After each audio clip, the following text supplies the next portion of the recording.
Mako 24 de kana ka bɔ Mali kɔnɔna na minnu bɛ ka lamɛn jamana fan o fan jamana kɔnɔ ni jamana kɔ kan k'aw bɛɛ lajɛlen foni k'aw ko ɲuman dɔn aw sɔgɔlen b'aw ka radio Mandi la Bamako 24 min bɛ n'a bɛ kunnafoni latɛmɛ aw bɛɛ lajɛlen tɔgɔ la diɲɛ ma don o don a balimakɛ n'aw denkɛ Abdulaye Kulibali fɛ k'a sɔrɔ ɲɛmaaba n'i y'a sɔrɔ bɛ tali ka jɛjɛ sari la ale bɛ ka baaraw bɛɛ lajɛlen jateminɛ k'aw foni k'aw ko ɲuman dɔn faso kɔnɔ ni faso kɔ kan dɔ yɛrɛ t'aw ma k'aw sigi ni k'aw ka kunnafoni ma kɔnɔ kunnafoni ni dalilu don tiɲɛ ni Ala ye siran kan kunnafoni gɛrɛgɛrɛ anw sigilen filɛ kɛnɛ kan. O de kan ka bɛn bi kunnafoniw lase waati ma bi ye juma ye bi juma bɛnnen bɛ nansara san kalo sabanan ye marisi kalo bi o tile 10 ye ka bɛn 2023 san ma farafin kalo min n'o ye sungaloma kɔnɔ ye an ma ladɔnna k'a fɔ bi o tile 17 ye jate la san kalo 8 n'o hijira san 1444 san dugawu de bɛ kɛ Ala k'a ɲɛ ka d'a ma bakuruba fɔla bi kunnafoniw filɛ k'aw ladɔnna k'a fɔ marisi kalo tile 8 o bɛ laɲɛnamaya diɲɛ fan 14 bɛɛ lajɛlen kɔnɔna na o kɛnɛbaw sigilen an ka jamana kɔnɔna na nɔ o ko kɛra cogo jumɛn kunnafoni ɲɛfɔli ko la an ka jamana kɔnɔna na mariage kɛla dɔw kɛrɛnkɛrɛnna cortège kɛla dɔw olu kɛla sababu ni ka se ka maa saba kasaraw ni na maa nana masumalen dɔw o ko kɛra cogo jumɛn kunnafoni ɲɛfɔli ko la an ka jamana kɔnɔna na bi kulu min bɛ yen n'olu ka baara ɲɛsinnen bɛ adamadenw ka hakɛw la tɔpɔtɔli ma kɛrɛnkɛrɛnna AMDH o ɲɛma n'o bɛ tali kɛ maître Mokhtar Marikola ale ye ɲɛfɔli dɔw kɛ ka ɲɛsin maa minnu ye gɛlɛya sɔrɔ ni k'u sigiyɔrɔ bila o ko kɛra cogo jumɛn kunnafoni ɲɛfɔli ko la kunungo a yirala k'a fɔ ko terrain kɔni wulila ni ka kunda Kayi kan a kun tɛ dɔwɛrɛ de ka se ka sensibilisation kɔni kɛ ne ye ka ɲɛfɔli kɛ maa minnu sigilen bɛ terrain sira kɛrɛfɛla la ka se ka ɲɛfɔli kɔni k'u ye ko terrain kɔni bɛna baaraw daminɛ o ko kɛra cogo jumɛn kunnafoni ɲɛfɔli ko la ninnu de bɛna kɛ kunnafoni la kumaba ye ka fara kunnafoni wɛrɛ kan walasa mɔden kana bɔlɔn kɛfɛ Sidiki Kulibali Ala k'a ɲɛ ka d'a ma kunnafoni an b'a daminɛ ka ladɔnna k'a fɔ marisi kalo tile 8 o kɔni bɛ laɲɛnama diɲɛ fan 14 bɛɛ lajɛlen kɔnɔna na ni don tɔgɔ la kelen a laɲɛnama an ka jamana kɔnɔna na Mali faranjala fanga ɲɛmaa Colonel Asimi Goita ale ni musolakaw kɔni ye lajɛrɛba kɔni kɛ Stade Omnisport kɔnɔna na o kun tɛ dɔwɛrɛ dɛ ka se ka ɲɛfɔli kɔni kɛ musolakaw ye musolakaw ye wulikajɔ min kɛ jamana ko in na ka se ka foli ta ka ɲɛsin u ma wa ka u timinajɔ ka baaraw la ka yira k'a fɔ hali bi u k'u cɛsiri faranjala fanga in ka se ka dɛmɛ jamana in a ka ɲɛtaa bɛ se ka sabati cogoya min na jango musolakaw yɛrɛ jɔyɔrɔ ye jumɛn ye jamana ko la musow bɛ se ka bila o hakɛ kɔnɔna na cogo min na ni kɛnɛ in de sigila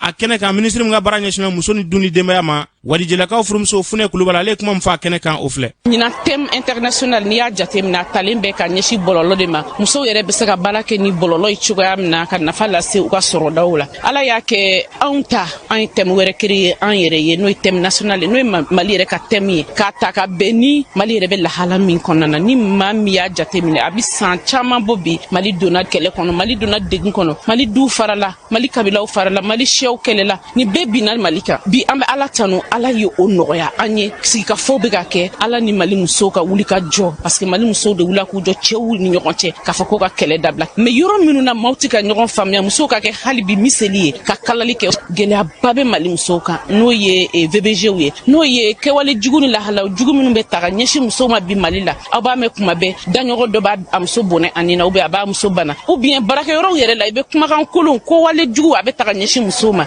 o kɛlɛli kɔni an tɛ sɛgɛn o kɛlɛli la an bɛ nin kalo bɛɛ kɛ o kuma na an ka togodala musow n'olu mago bɛ intérêt na c'est à dire sɛnɛkɛsiw la pour que u bɛ se ka sɛnɛ kɛ cogoya min na ka dun ka fa sabati Mali kɔnɔna sabula maa o maa n'i k'i bɛ ka yɛrɛma hɔrɔnya lawaleya sinsinbere fila don i ka sécurité ani ka dun ka fa n'o fila t'i bolo i bɛ fɛn o fɛn ɲini i ka jamana kɔnɔ a ka ca Ala fɛ a tɛ nɔgɔya i ye anw sewalen don bi k'a yira diɲɛma na ko Mali musow n'u ka lakanabagaw k'an bɛnbɛn an bolo bɛ ɲɔgɔn bolo. Nin tun bɛ tali kɛ ministre Wadijelakaw furumuso Funɛ Kulibali ye a y'a fɔ cogo min na an bɛ dugawu de kɛ yarabi Ala ka bɛn ni keleya sabati an ka jamana kɔnɔ hali bi n'an bɔra ye hali bi 8 mars hukumu kɔnɔna na musolaka minnu bɛ yen nɔ kɛrɛnkɛrɛnna notaire musow olu kɔni ye fara ɲɔgɔn kɔni kɛ marisi kalo tile 8 don ka se ka dɛmɛ ɲɔgɔn dɔ kɔni ta ka ɲɛsin déplacer ma kɛrɛnkɛrɛnna kɛlɛ kɔni kɛla sababu ni ka se ka maa minnu gɛn ka b'u sigiyɔrɔ la n'u na m'u dagayɔrɔ kɔni kɛ senukaw fɛ yen notaire musow kɔni olu kɔni ye wulikajɔ kɔni ta ka se ka suma tɔni damadɔ fo ka taa se malo tɔni damadɔ ma k'o ta ni ka se ka t'o di olu ma a yirala k'a musaka bɛ taa se CFA wɛrɛ miliyɔn 7 n'a kunkanfɛn ma yaasa ka nin bɛɛ wele priorité d'a ma maître Marie Chantal Cissé ale b'a ɲɛfɔ an ka lamɛn.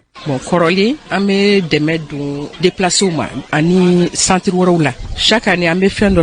suganti dɛmɛ bɛ taa yɔrɔ min na donc ɲinan an ka choix portera senu déplacer de kan jamana bɛ situation min na sisan an bɛɛ b'a ɲɛdɔn mɔgɔ minnu don u bɔr'u sigiyɔrɔ de la donc u nana Bamako jigiya wɛrɛ t'u ye an bɛ se ka welewelekan min bila o y'a ye an bɛ ka ko min kɛ ni mɔgɔ wɛrɛ bɛ se ka ɲɔgɔn kɛ pour que an balimaw ka se ka situation nɔgɔya et puis u ka se ka segin u sigiyɔrɔ la ni tun bɛ tali kɛ maître Marie Chantal Cissé la u y'a fɔ cogo min na olu ka marisi kalo a ɲɛnajɛ olu y'u ta kɔni kɛ fɛrɛ ka se ka dɛmɛ kɔni ta ka ɲɛsin maaw ma maa minnu bɛ gɛlɛya kɔni kɔnɔna na an bɛ dugawu de kɛ yarabi Ala ka hakilina ni ɲɔgɔnna caya an ka jamana kɔnɔna na n'an bɔra yen hali bi o gɛlɛya ko hukumu kɔnɔna na gɛlɛya maa minnu sɔrɔ n'u y'u sigiyɔrɔ bila ka sababu kɛ kɛlɛ ye u semako foyi tɛ u kɔni wulila u carila jamana in fan 14 bɛɛ lajɛlen fɛ minnu sigilen bɛ Bamakɔ yan nɔ minnu sigilen bɛ fan wɛrɛ fɛ a yirala k'a fɔ Mali sariya kɔnɔna na maliden bɛɛ lajɛlen kɔni n'i ka hakɛ de ka kan ninnu kɔni malidenw don u fana ka hakɛ de bɛ jamana in kɔnɔna na min bɛ tali kɛ kulu min ka baara ɲɛsinnen bɛ adamadenw ka hakɛ la tɔbɔtɔli ma kɛrɛnkɛrɛnnenya AMDH o ɲɛmaa maître Mokhtar Mariko ale y'a yira k'a fɔ nin maa kofɔlen ninnu filɛ jamana ɲɛmaaw de dɛsɛla ka se k'u lakana u sigiyɔrɔ la n'a ma ye k'a fɔ ko u ma se ka lakana fɛɛrɛ ka tigɛ ka se k'u ladon nin yɔrɔ kofɔlen na olu kɔni ɲɛfɔli sugu bɛɛ lajɛlen kɔni kɛ jamana ɲɛmaaw y'a yira k'a fɔ u fana b'u se la nka hali bi k'olu b'a ɲini u fɛ u ka se ka ninnu bila u ka hakɛ kɔnɔna na maître Mokhtar Mariko b'a ɲɛfɔ an ka lamɛn.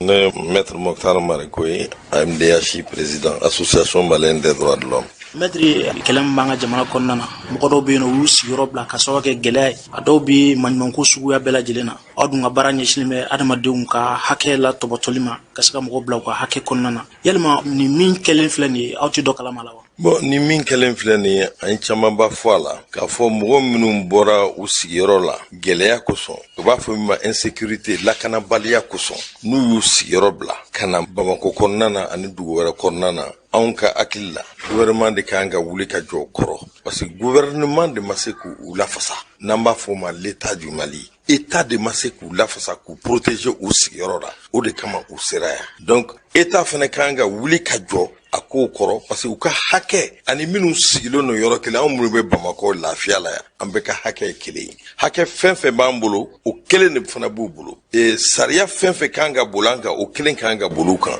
olu yɛrɛ ta kan ka sankɔrɔta kosɛbɛ parce que u y'u sigiyɔrɔ bila ni dun y'i sigiyɔrɔ bila k'i bɛna sigi jamana yɔrɔ dɔ la i dunanama don sigi bɛ kɛ ni kan jumɛn ye jamana de kan ka wuli k'u kɔkɔrɔ don an kɔni ye wele caman da k'a fɔ gouvernement ka wuli ninnu ka hakɛ k'a tɔgɔtɔ k'u ka hakɛ d'u ma gouvernement fana a b'a dɛbɛ la parce que gouvernement fana ko wari min b'ale bolo hakɛ min b'a bolo moyen min b'a bolo a b'u ladon n'o moyen de ye mais nous an y'a f'u ɲɛna a bɛ min kɛ sisan a ye dɔ fara moyen de kan parce que n'a taara mɔgɔw bila ɲamanton kan mɔgɔw sigilen bɛ ɲamanton kan bana bɛ yen anw yɛrɛ ka constitution dun kɔ ko bɛɛ ni yɔrɔ lakanani ani yɔrɔ jɛlen o ka kan article 15 an ka constitution de 25 février 92 o y'o fɔ mais n'i ye mɔgɔ ninnu sigiyɔrɔ lajɛ hali ɲɛgɛn tɛ dɔw bolo donc a ko gɛlɛya la gouvernement bɛ ka dɔ kɛ mais an k'u ma halisa u ka dɔ fara u kan parce que adamadenw de bɛ yen hakɛ de fana b'u bolo u ka hakɛ kan ka d'u ma. E y'a yira k'a fɔ ko gouvernement de kan k'u lakana ka kɔn wulili yɛrɛ ɲɛ n'a ma ye gouvernement ma se k'u lakana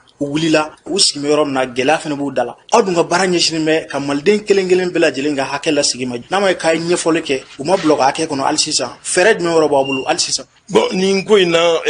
fɛɛrɛba tɛ anw bolo parce que n'i ko k'i bɛ fɛɛrɛ bɔ ninnu kama u y'a ye ka gouvernement wele bɔgɔ jeninen kan a ka ninnu ka koɲɛw lajɛ k'u ka hakɛw d'u ma mais pour que i k'o fana kɛ fo olu fana ka se e ma mais n'olu ma se i ma i tɛ se ka papier si don u tɔgɔ la i tɛ se ka gouvernement wele yɔrɔ si olu tɔgɔ la n'aw ma bɛn a kan n'olu de nana k'a fɔ nin bɛ yen an tɔɲɔnnen bɛ nin hakɛ la an kan ka gouvernement wele yɔrɔ min na o yɔrɔw dɔnnen don u k'u jɔ u jɔyɔrɔ la mais ni u ma se e ma o bɛ kɛ cogo di o ko ka gɛlɛn. o kɔfɛ an y'a ye Tunisie jamana ɲɛmaa n'o ye Kais Saied ye ale ye ɲɛfɔli dɔw kɛ o senfɛ farafin caman ye gɛlɛya sɔrɔ maliden caman yɛrɛ bɔra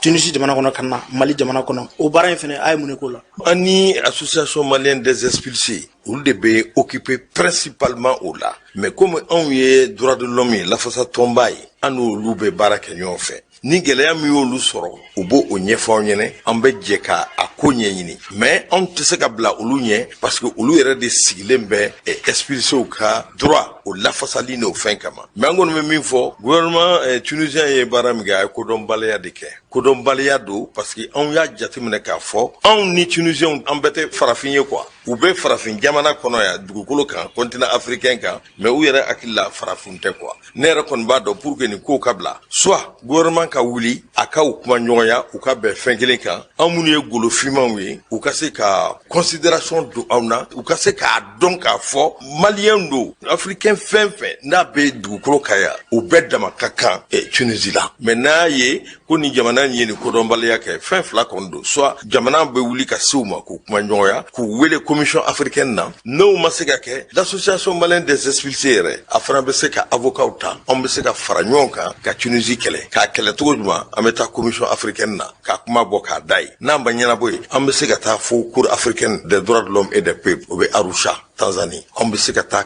kuma ɲɛfɔ ye pour que vraiment ɲɛgɛli ka ta k'a ɲɛsin Tunisiens ma nin waleyaw ka dabila an ka farafin jamana kɔnɔ. Ni tun bɛ tali kɛ Maître Mokhtar Marikola kɛrɛnkɛrɛnna AMDH ɲɛmaaba don a fɔra cogo min na yɛrɛbɛla k'an ka jamana basigi ni ka kolosuma n'an bɔra ye maa minnu bɛ yen n'olu gɛlɛya ka bɔ Tunisie jamana kɔnɔna na ka na an ka jamana kɔnɔna na o sen fɛ kulu bɛ yen n'a bɛ fɔ a ma ko AME Association Malienne des Expulsés olu kɔni ye fara ɲɔgɔn kan kɔni ka se ka wele kɔni bila kunnafonidilaw ma ka kunnafoni baro dɔ kɔni sigi a kun tɛ dɔwɛrɛ dɛ ko Tunisie jamana kɔnɔna na waleya min kɛra k'u b'a kɔn bu b'a kɔn sini a ɲɛmaa bɛ tali kɛ Ousmane Diarra la an k'a lamɛn. Ne tɔgɔ Ousmane Diarra ne ye Association Malienne des Expulsés ɲɛmaa ye bi an ye weleli se aw ma pour que an bɛ se ka kunnafoni da aw ma waleya min bɛ ka kɛ Tunisie jamana kɔnɔ farafindenw na donc a b'a kalama kalo tɛmɛnen tile 21 Tunisie masakɛ a y'a kan bɔ ka discours dɔ fɔ discours min kɛra ni wulikajɔ ye Tunisie denw fɛ ka dankari farafinw na hali ni Tunisie ye farafin jamana ye mais farafinmaw yɛrɛ de ko don sisan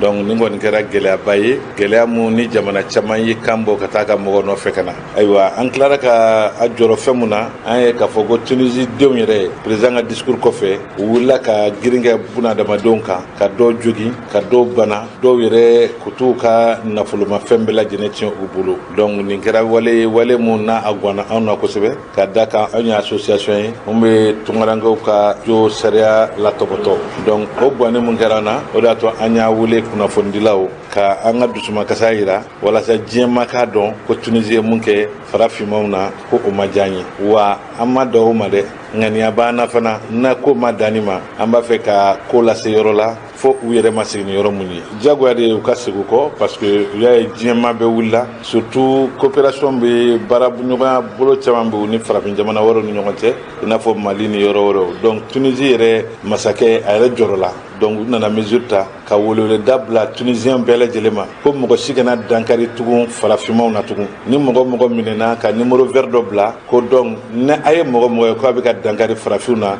u ka wele kɛ ni numéro la donc olu bɛ mesure dɔ ta u kama donc o kɔni bɛ ka segin bolokɔ da u bɛ ka nimisa da mais o y'a sɔrɔ tiɲɛli kɛra ka ban donc o nimisa ye diyagoya de don parce que an ma sigi k'an bolo courager an wulila k'an jɔ de walasa dankari min bɛ ka kɛ o bɛ se ka dabila weleweleda kan bɛ ne bolo halisa o de ye k'a fɔ Mali gouvernement ka wuli k'i cɛsiri ka Maliyɛn den bɛ jamana fɛn fɛn kɔnɔ farafinna fara Tunisie ni farajɛla fan o fan kan halisa ka Maliyɛn don tɔbɔtɔ u ka tunga taama ja u bolo. Ni tun bɛ tali kɛ AME ɲɛmaaba la n'o bɛ tali kɛ Ousmane Diarra la a fɔra cogo min na yɛrɛbɛla k'an ka jamana ka ɲɛta sabati n'an bɔra ye Bamakɔ kɔnɔna na a yirala k'a fɔ mariage kɔni n'o kɔni bɛ yen nɔ kɛrɛnkɛrɛnnenya kɔɲɔjama olu kɔni bɛ cortège kɔni daminɛ goudron kɔni sanfɛla la a munumunu salo kɔni a ka can dɛ a yirala k'a fɔ dɔw kɔni bɛ bolikojuguya kɔni ta ka ɲɛsin maaw ma kari don o mariage dɔ kɔni bɛ ka kɛ kalabankaw fɛ yen nɔ olu tun bɛ ka na sirakɔrɔkaw fɛ yen nɔ o sen fɛ maa saba bɔɲɔgɔnko olu kɔni tun bɛ goudron na u bɛ ka taa u ni cortège kɛlaw tɛ ɲɔgɔn ye sira la fiyewu cortège kɛlaw kɔni a yirala k'a fɔ ko dɔgɔ mobili kɔni nana kɛ sababu ye ni ka se ka maa saba kɔni ni k'olu kasaraw nin na maa fila olu ye balimaw ye maa kelen tɔ o y'u sigiɲɔgɔn dɔ ye yaasa ka ni perewatigɛ d'a ma banbaatɔ somɔgɔw ka taa se a sigiɲɔgɔn dɔ ma olu b'a ɲɛfɔ an ka lamɛn.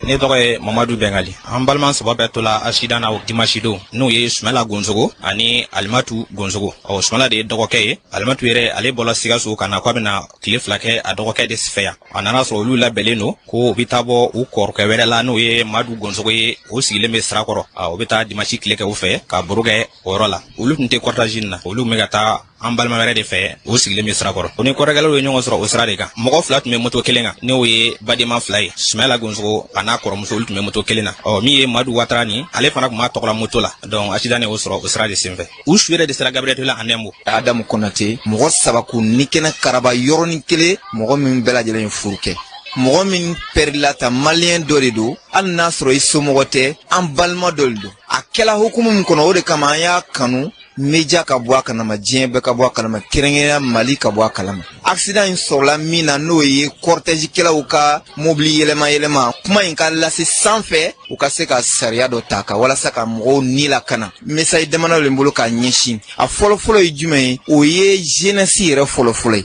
faw wo autorité o olu yɛrɛ de k'u ni makara aw le be balo la aw ka kɔɲɔw de b'a la ka kɛ ne ka kɔɲɔ bɛnna dɔ ka kasara ma tel que nin kɛra cogo min na ɲɔrɔ i si bɛɛ a tɛ bɔ i hakili la ni e yɛrɛ fana tola dɔ ka kɔɲɔ la ɲɔrɔ i sen bɔla la denmisɛnninw k'a lajɛ n'a bɛ cortège in kɛ mobili yanga in nɛgɛ de don a karabalen de don a bolo kuma dɔ la a b'an dɛsɛ a k'aw kɔlɔsi la a k'aw yɛrɛ ni lakana a ka waledenw fana ni lakana muso min banna sisan den damadama b'a kɔ cɛ min banna balikuw le don maa b'u kɔ olu ka ko bɛ kɛ cogo di tiɲɛ don aw minnu b'a la ka cortège kɛ gitɔrɔn y'an bɛɛ jɛn dɔw fana b'a la ka taa sira gɛrɛw fɛ olu t'aw ka jama la mais n'aw ye gitɔrɔn kɛ i n'a fɔ ko aw y'a lu ye a bɛ mobili boli k'a funufunu minnu sen ma don ko la ko gɛrɛgɛrɛ ni ne tɛ gɛrɛgɛrɛ ya i m'a min i m'a bɔn ka n'i kasara ni tun bɛ tali kɛ bamatɔ suma dɔw la a fɔra cogo min na tiɲɛ don kɔɲɔ ye nisɔndiya don ye an ka nisɔndiya kɔni kɛ hakɛ kɔnɔna na walasa an kana se ka kasara kɔni se an yɛrɛ ma jango ka kasara se maa wɛrɛw ma ala k'o faamuyali ɲuman di an bɛɛ lajɛlen kelen kelen ma n'an bɔra yen kunungo terrain kɔni bɔra Bamako yan ni k'a kunda Kayi kan a kun tɛ dɔwɛrɛ dɛ terrain kɔni ko a bɛna bila sen kan ka kɔn o bilali ɲɛ u ye terrain kɔni wuli sira bɛ tɛmɛ dugu o dugu la ka se ka taa ɲɛfɔli kɔni kɛ dugulamaw ye bɛɛ lajɛlen k'i janto i yɛrɛ la ko terrain baaraw k'a bɛna daminɛ kunungo a baaraw daminɛlen maa dɔ tun bɛ nin baara in kɛnɛ ka terrain ko hukumu kɔnɔna na an k'olu dɔw lamɛn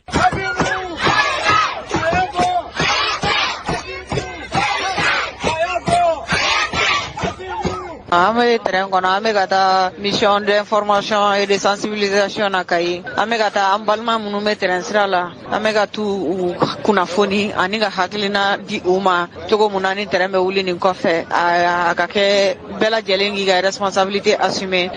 habitude kolo minnu tun b'an na segin ka na k'a kan bilen parce que an k'a dɔn k'a fɔ ko anw minnu bɛ arayida la anw dugu 31 mun ni terrain bɛ tɛmɛ an ka dugu la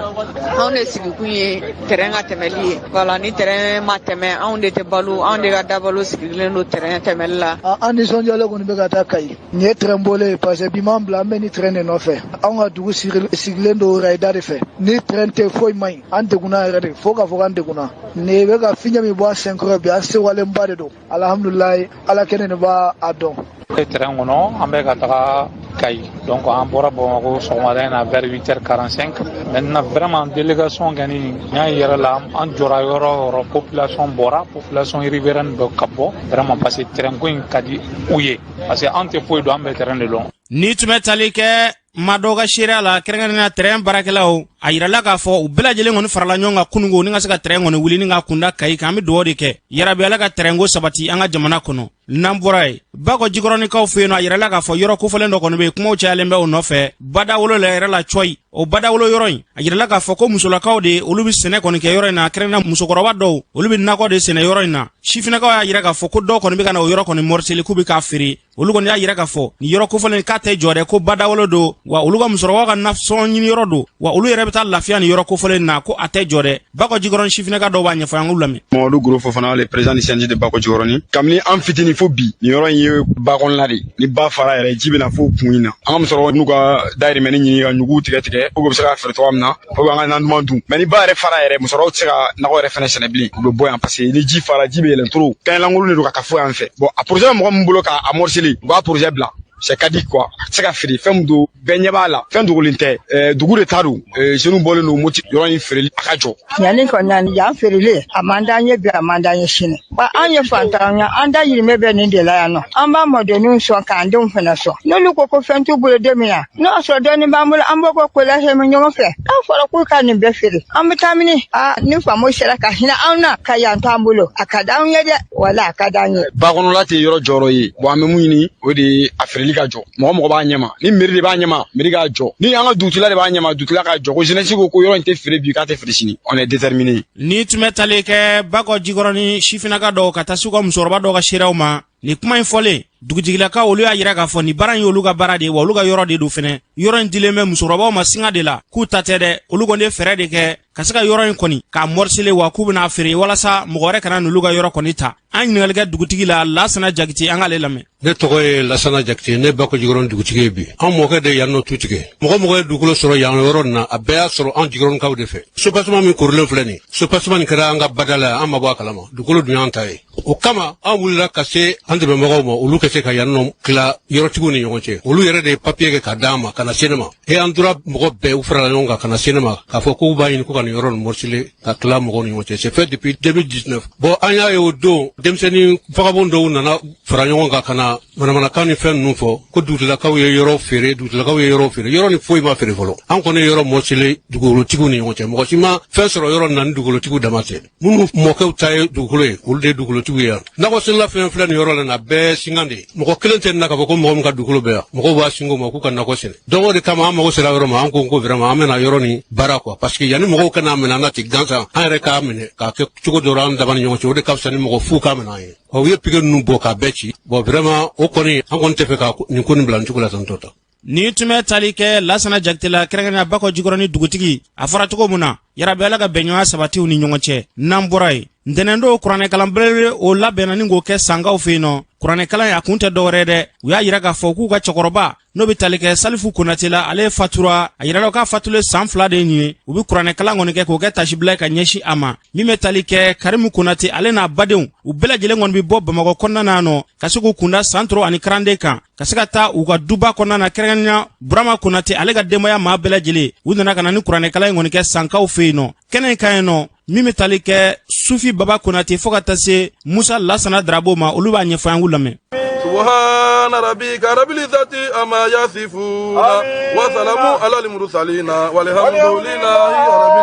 رب العالمين. ne tɔgɔ ye Adama Konate mais u b'a fɔ Sufi Baba Konate alhamdulillah an nisɔndiyalen don ka Ala fo ka barikada ka an baw n'an faw fo an ka cɛkɔrɔba mɔgɔ 2 u nana sigi sa yan nɔ san jaru la Ala y'a kɛ fakɛ fitini n'o ye Salifu Konate ye ale seginna Ala ka hinɛ kɔnɔ ɲinan y'a san 2 ye an ye fasow wele ka basow wele ka silamɛw wele u kana an ka kuranɛ kalan ka hinɛ se taaba kuran kɔrɔlen bɛɛ ma n'an fa in yɛrɛ kuranɛ kalan nafa ka bon fɛn o fɛn diɲɛ kɔnɔ a bɛɛ sigin bɛ kuranɛ le kan hɛrɛ ni hɛrɛ tana kuma 2 de bɛ kuranɛ kɔnɔ i ma sakira wa i ma gafura kuma 2 dɔrɔn de bɛ kuranɛ kɔnɔ n'i tɛ silamɛ fana ye i ye kafiri de mais n'i ye silamɛ ɲuman ye n'i ye kuranɛ kalan i ka taaba ye a hinɛ bɛ s'a ma ali kaburu kɔnɔ minnu b'a gɛrɛfɛ a hinɛ bɛ s'olu fana ma a kalanna aw min y'a kalan a ɲɛnamaya hinɛ bɛ sa aw fana ma a kalanna du min kɔnɔ a barika bɛ to du kɔnɔ a kalanna kin min kɔnɔ a barika bɛ to la a kalanna jamana min fana kɔnɔ barika bɛ to o kɔnɔ o tuma na kuranɛ nafa ka bon kojugu a sara tɛ mɔgɔ bolo dugawu min bɛ n bolo dɔrɔn aw min nana ka na an dɛmɛ baara la an b'aw fo ka waleɲuman dɔn hali bi Ala k'an sen mɛn nin sira in kan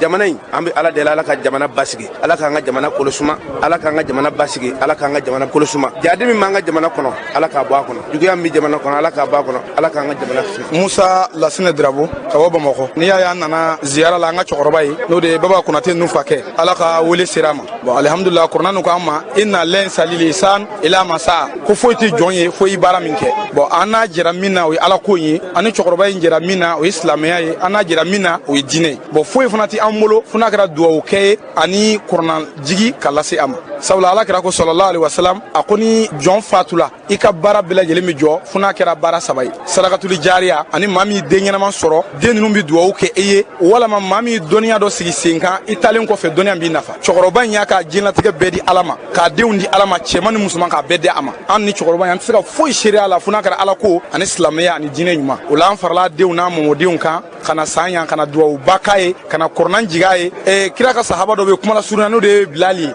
kira nana fatu ka waati kɛ Bilali famana ka taa ziyara kɛ kira la kira ye siko bila Bilali la a ko Bilali i bɛ sɔn ka fama i kanubaga ma kanubaga min ni i n'ale su kun tɛ aw fara o don Bilali wulila a kamana gannen ka boli ka na se Madinɛ Bilali ye samara bɔ k'a bila k'a taga da kira kaburu la k'a taga tereke fo ka taga bili o la an bɛ min fɔ dɔrɔn banbagatɔ somɔgɔw ye maa si kana ɲinɛ i ka su kɔ su ninnu o ka se banna o ka dabali banna o de la Ala b'a fɔ ko la hawla wala quwwata illa billahi al-aliyyil azim ko se tɛ yen dabali tɛ yen fo n'a kɛra Ala ye o la an kana ɲinɛ su ninnu kɔ olu ka se de banna o de ye u sa o la kira ni nabiɲuman o bɛɛ siranna saya kelen de ye o la min fɔ mɔgɔw ye i se ye duwawu ye i se ye hali jisuma ye i se ye malobɔrɔ ye i se ye kuranɛkalan ye i tilala seli la i se i sɛgɛfɔla ye siɲɛ 3 ye wala a kɛra siɲɛ hakɛ o hakɛ ye k'a don a kɛ ka su ye san o san b'a la don o don b'a la tile o tile b'a la su o su b'a la i seko mana jigin i ka su la waati o waati duwawu sama ma walahi wallahi ala b'a hinɛ sama an kana ɲinɛ an ka bamagatɔw kɔ an bɛ se ka min fɔ dɔrɔn o de ye nin an ka hakili to ziara in na an ka jamana in barikala ni sukɔrɔ ninnu de sabula ninnu ye ala tana to yen k'u yɛrɛ di ala ma ninnu y'a se t'o ye k'a to yen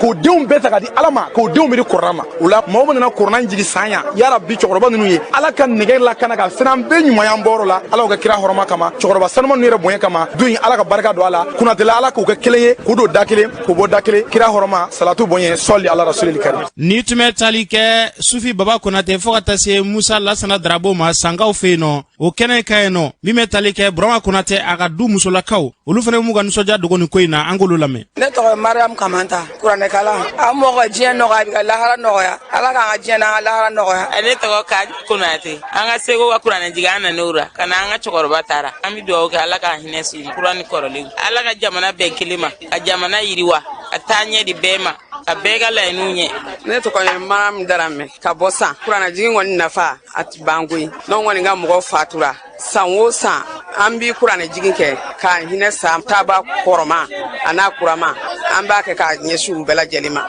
an bɛ foli k'i yɛrɛ yɛrɛ ye taama min kɛ ka na anw fɛ yan an b'o dugawu di ye ala k'a kɛ sini kɛnɛya i fɛ i mana bɔ yan ka t'i bolo don fɛn min na ala k'a ɲɛ i bolo i ni baraji i nana a diyara an ye ala k'a ɲɛ mɛn ɲɔgɔn na ala ka jamana kolosuma an bɛ dugawu kɛ asimu koyita ye ko sangaw k'u bɛɛ bɛ dugawu k'a ye san dugurelakaw siribelakaw ani konatelakaw u bɛɛ bɛ dugawu kɛ asimu koyita ye a n'a ka cɛdenw ala ka jamana kolosuma min ma natɔ sɔrɔ o kana taa tɔ sɔrɔ. ni tun bɛ tali kɛ san musolaka dɔw ka siraw la o kɔfɛ u ka dutigi yɛrɛ n'o bɛ tali kɛ burama konate la ale ye an yɛrɛ denmisɛnnin teri ye an ye denmisɛnya kɛ ɲɔgɔn fɛ burama konate a m'a ka nisɔndiya dogo nin ko in na an k'a lamɛn. ne tɔgɔ ye burama konate n dɔgɔ salifu konate ale sababu kɛra a san 2 ye ɲinan an b'o kuranɛji de la a ye kuranɛ jigi a nafa ka bon kosɛbɛ kuranɛ fɛnba don n'i ye kuranɛ minɛ i ka a kalan a ɲɛ yɛrɛ ma i ka a baara k'a cogoya ma i ka lahara ko bi nɔgɔya ni ala sɔnna ma kuranɛ ye ko fɛnba de ye dɛ a ɲɔgɔn tɛ yen ala ka jamana suma ala k'a suma min bi kɛrɛ an fɛ ala ka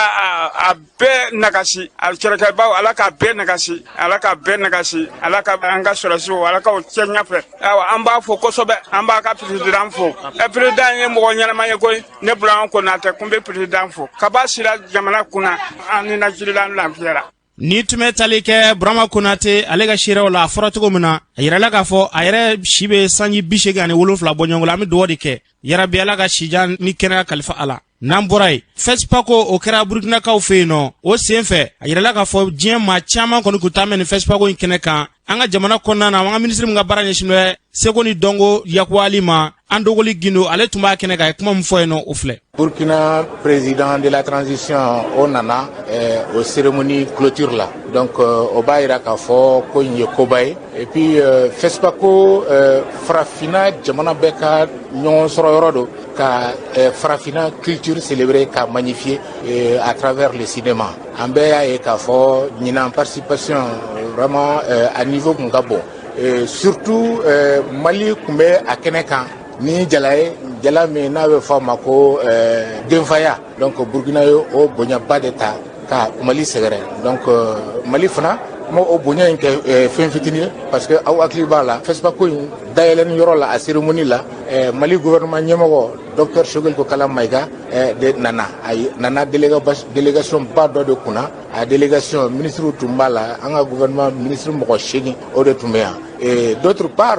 a délégation Mali cinéma mɔgɔw c'est-à-dire fɛn o fɛn bɛ baara kɛ a hukumu kɔnɔ réalisateurs techniciens ani acteurs bɛɛ ye ɲɔgɔn sɔrɔ Mali ka délégation a ka ca ni maa 100 hakili a bɛ maa 200 yɛrɛ bɔ donc nin bɛɛ b'a yira k'a fɔ ayiwa ko in a bɛ maliyɛnw sɛbɛ la u y'u sɛbɛ bɛɛ don a ma voilà donc an bɛ yɔrɔ min na bi kɔni a banna ni édition banna a banni yɔrɔ la fana an y'a ye ni édition a diyara kosɛbɛ parce que a sigira hakilina min kɔnɔ hakilila a y'o hakilina a tɛ an tun hakili bɛ fɛn o fɛn na hakilila a bɛɛ sɔrɔla n ye prix talon d'or ye di Yenenga ayiwa o sɔrɔla minnu bɛ o kɔfɛ fana olu bɛɛ sɔrɔla donc minnu y'a sɔrɔ certainement u ka baara de ɲɛna ni tɔw ta ye Mali fana bololankolon ma bɔ a la parce que Mali cinéaste minnu donna compétition na aw hakili b'a la k'a fɔ Mali film 10 ɲɔgɔn de tun bɛ compétition na ayiwa 10 in kɔnɔ film 4 olu ye prix spéciaux sɔrɔ alors o tɛ fɛn gansan ye o ye fɛnba ye donc o la n bɛ Mali cinéma tournelaw cinéma baarakɛlaw n b'u bɛɛ fo minnu y'a prix sɔrɔ n b'u bɛɛ lajɛlen fo ayiwa prix d'encouragement do k'a yira k'a fɔ pour les prochaines éditions Maliens u kan ka dɔ fara u wɔsi kan u kan ka dɔ fara u ka baara kan an hakili b'a la an ka laɲini do pour que 2025 prochain FESPACO la étalon d'or a ka ɲɛsin Mali ma Malien k'a ta o de y'an ka duwawu ye. Ni tun bɛ tali kɛ an dɔgɔli Guinée la kɛrɛnkɛrɛnnenya ministre ka baara ɲɛsinnen bɛ seko ni dɔnko ma a fɔra cogo min na an bɛ dugawu de kɛ yarabi Ala ka ni ɲɔgɔnnaw caya diɲɛ kɔnɔ n'an bɔra yen kulu min na n'olu tɛ dɔwɛrɛ dɛ conseil économique social et culturel ma olu kɔni ye wulikajɔ kɔni ta ni ka se ka taa joyilakaw fɛ yen nɔ a kun tɛ dɔwɛrɛ dɛ a yirala k'a fɔ k'u bɛna munumunu salo kɔni kɛ jamana kɔnɔna na gɛlɛya minnu bɛ yen nɔ fɛɛrɛ bɛ se ka sɔrɔ o la cogoya mun na a ɲɛmaa bɛ tali kɛ Yakuba Katile la an k'ale lamɛn. n'an ka sariya ba n'o ye constitution ye a y'o mission kalifa a la san o san bɛɛ kɛ laɲini ye d'abord ɲinɛ kɛnɛ ka kow kɔ mais hakilijigin kɔnɔna na waati bɛɛ lajɛlen ŋaniyaw bɛ se ka taa cogo min pour que gɛlɛya minnu dɔw bɛ yen tɔɔrɔ minnu bɛ yen a kɛra jamana kɔnɔna fan bɛɛ lajɛlen a kɛra u bɛ sigida min na an ka jɛ ka fara ɲɔgɔn kan min ye jamana kɛ ɲɛtaa ye a kɛra jago sira ye a kɛra kɛnɛya sira ye a kɛra kalanko sira ye a kɛra fɛn fɛn ye fɛn fɛn de bɛ dɔ fara adamaden kɛ ko kan an ka jamana ka se ka ɲɛtaa sɔrɔ a la ka lafiya sɔrɔ a kɔnɔna na a bɛɛ lajɛlen kuma b'a kɔnɔ o de kosɔn société civile bɛ fɔ a kɔnɔna ka caya jagokɛlaw bɛ yan sɛnɛkɛlaw bɛ yan baganmaralaw bɛ yan mɔnikɛlaw bɛ yan minnu bɛ baaramisɛn wɛrɛ la a ka ca bɛɛ dun ni jɔyɔrɔ don jamana kɔnɔna na ɲinɛmɛ kan kɛ mɔgɔ si kɔ ɲɛmɔgɔw u bɛ k'u seko kɛ yalasa o min kɛ mɛ sababu ye ka se ka jamana kɛ ɲɛtaa ɲɔngiri o ko bɛ se ka bɔ sen kɔnɔ cogo min sécurité bɛ se ka na pour que bɛɛ lajɛlen bɛ se ka lafiya i k'i se k'i kɛ jago k'a kɛ cogo ma i k'i sɛnɛ k'a kɛ cogo ma i ka kan ka baara wɛrɛ kɛ nafa bɛ min na bɛɛ n'i kɛ dɔnfɛn de don i bɛ se k'o kɛ cogo min hakilisigi kɔnɔna na k'a sɔrɔ gɛlɛya ni tiɲɛni wɛrɛ mɛn na kɔnɔna na o de kosɔn san o san bɛ wuli an bɛ tila jamana kɔnɔ région ni ɲɔgɔn cɛ mission bɛ y'a bi cogo min o mission kelen a bɛ Segu a bɛ Kayi a bɛ Kucala a bɛ Sikaso a bɛ yɔrɔ wɛrɛw la fɛn fɛn ko région kɔnɔna don sigikɛfɔ kɛ k'aw lamɛn tɔɔrɔ min b'a kan gɛlɛya min b'aw la aw yɛrɛw kɛ hakilila la fura jumɛn de kɛ kan ka sɔrɔ a la aw yɛrɛw b'a kɛ hakilila di o kan n'an tilala minnu bɛ yan n'olu segala ka taa so n'anw fana taara ka taa an ka hakilila jagabɔ ka sariyaw taabolo ni fɛnw lajɛ an bɛ se ka min fara a kan nigisi taafan di ɲɛmɔgɔw ma ka bilali sira kɛ u ye n'a taara nin sira in fɛ a bɛ ɲɛ k'o hakililaw di ma yalasa baara bɛ se ka kɛ cogo min na an ka laɲini ye o de ye mɛ an ye ɲinan ta ɲɔgɔn choisi k'a fɔ an bɛna ka na lancement kɛ aw fɛ yan yan ye région kura ye mɛ o bɔlen kɔfɛ fana yan ye yɔrɔ min baara bɛ kɛ yan fɛn bɛ ɲini yan ɲɛtaa baara bɛ kɛ yan nɔ ɲɛtaa bɛ kɛ yɔrɔ la mɔgɔ kɛ kan ka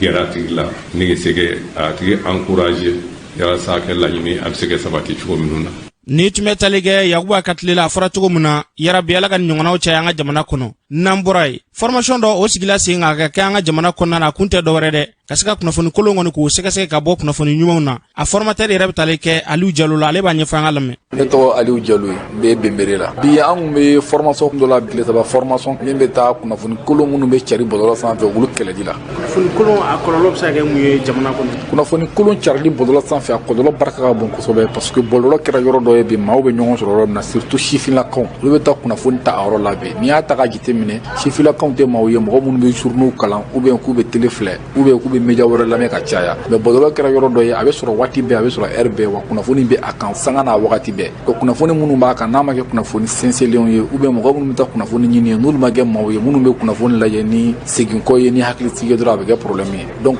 kunnafoni kolon kɔlɔlɔ a barika ka bon a bɛ se ka jamana yiriyara a bɛ mɔgɔw bila fili la mɔgɔw bɛ taa hakilina wɛrɛw ta minnu tɛ tiɲɛ ye a bɛ mɔgɔw dusukun funteni a bɛ mɔgɔw bila ɲɔgɔn na hali a bɛ se ka mɔgɔ minnu bɛ yen n'u kun ka di kɔrɔlen ni basi foyi t'u ni ɲɔgɔn cɛ i n'a fɔ communauté ou bien siya filaw a bɛ se ka olu bɛɛ kun kari ɲɔgɔn na donc kunnafoni kolon kɔni kɛlɛli wajibi de don parce que a kɔlɔlɔ ka jugu kosɛbɛ nin formation in dɛmɛbaga ye Amérique ambassade bɛ Mali la olu de bɛ ka nin kalan jukɔrɔma don dɔ mais hali o kɔfɛ nin don nin tɛ an ka baara ye a fɛn de ye wa san kalo 12 an bɛ baara k'a kan wa an b'a publier an ka plateforme kan min tɔgɔ ye benbere.org donc baara min don an b'a kan san kalo 12 waati bɛ la mɔgɔw bɛ na wa dɛmɛ a la pour que an se ka formation assurer Bamakɔ yan ou bien région kɔnɔnaw na. Ni tun bɛ tali kɛ Aliou Diallo la Bɛnbɛrɛ la ni wulikajɔ in kɛla Bɛnbɛrɛ ani États-Unis ambassade min bɛ Mali kɔnɔ olu ye nin baara in kɛ ɲɔgɔn fɛ. Kɛnɛ in ka yan nɔ maa minnu ye formation sɔrɔ o maa dɔw bɛ ka nisɔndiya fɔ a ko la, an k'u lamɛn. Ne tɔgɔ ye Jérémy Dolo ye. Bi an bɛ formation dɔ la, donc u ye technique nu fɛn fɛn bɛ se ka kɛ sababu ye information kolon mun bɛ cagi an ka se k'u bɔ ka fasafasa k'a lajɛ k'a fɔ nin ye ɲuman ye nin ye kolon ye an k'o dɔn k'a fɔ mɔgɔw ye a karisa nin ye kolon ye. Donc u ye technique caman yira na tɔgɔcɛn ko ani mɔgɔ sa ko de bɛ ka kɛ désinformation ko in na. Donc nin formation kɛ kun ye an ka désinformation information kɛcogo kolon an k'o kɛlɛ an nana o formation na. Ala barika formateur barika la an ye formation sɔrɔ. Ne b'a dɔn fɛn o fɛn bɛ yan mɔgɔ 19 bɛɛ bɔra n'akilina dɔ de k'a fɔ k'an bɛ fɔ ka se ka kunnafoni jugu kɛlɛ a n'a bɔra bi fo ka se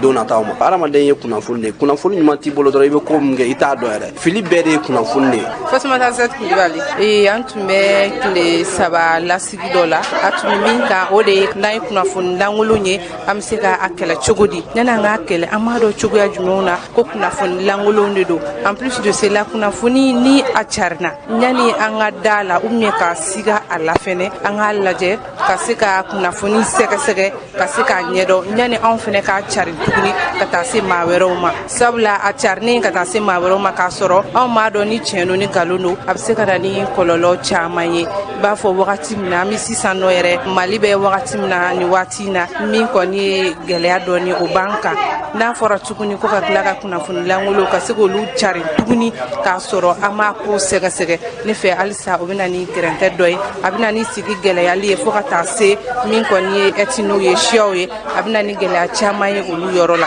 Ni tun bɛ tali kɛ maa dɔw ka seerew la a fɔra cogo min na yarabi Ala ka ni ɲɔgɔnnaw cɛ an ka jamana kɔnɔ kunnafoni kolon o bɛ se ka kɛlɛ ka bɔ an ka jamana kɔnɔ cogoya min na. N'an bɔra an bɛ taa jamana kɔ kan Sira Siribe min bɛ bolo. An bɛ lamɛnbagaw bɛɛ lajɛlen fo an karamɔgɔ i ka yamaruya kɔnɔna na an bɛ taga Guinée Conakry. Colonel Mamadi Doumbia ale ka taama dɔ senfɛ Nzegorokaw fɛ yen nɔ ka sanga ni 8 mars ale hukumu kɔnɔna ye. Nin taama in kɔnɔna na fɛn min ye tribune ale fankelen binna ni mɔgɔw ye. A yirala k'a fɔ ko maa kelen o bɔnɛla a ni na mɔgɔ 5 ka o jokin. Maa kelen min yɛrɛ ni o bɔnɛla ɲin na sɛgɛsɛgɛliw y'a yira k'a fɔ ko o kun ye école ni wagati in na wulikajɔw bɛ senna yasa ka se ka dɛmɛ don maa jokinw ma. N'an bɔra yen an bɛ taga Gabonkaw fɛ yen nɔ. Batongo kasara dɔ kɛra Gabonkaw fɛ yen nɔ min kɛra araba su ka dugujɛ alamisa la. O sababu la mɔgɔ 2 o bɔnɛla nin na ka mɔgɔ 28 olu tun bɛ ni wagati kofɔlen in na. A yirala k'a fɔ ko ni baton kofɔlen yɛrɛ n'u b'a wele ko mini ferry ale ye bato min bɛ mobilibaw ta ka ji tigɛ ni a ye. A yirala k'a fɔ ni baton kofɔlen tun bɛ ka i kunda Libreville de kan ni ka taga se Port Gentil ale yɔrɔ la. Ni wagati na sɛgɛsɛgɛliw bɛ senna yasa ka se ka maa minnu tununa ka olu ye ani k'a dɔn fana kun jumɛn de nana ni nin kasara in ye. N'an bɔra an bɛ taga RDC Congo. Nations Unies ale ka lasigiden minnu ni olu bilalen bɛ lakana ale bunanko kunna olu bɛ tile 3 taamana nin wagati in na RDC kaw fɛ yen nɔ yasa ka se ka fɔ ka bɛn kɛ M23 banbagaci jɛkulu ale ni jamana marabaw ni ɲɔgɔn cɛ kɛrɛnkɛrɛnnenyala Congo ale kɔrɔnya fanfɛla la. N'an bɔra an bɛ taga Tunisie araba su ka dugujɛ alamisa la batongo kasara dɔ kɛra yen tuguni min kɛra ni tunganakɛ maa caman ye. O sababu la mɔgɔ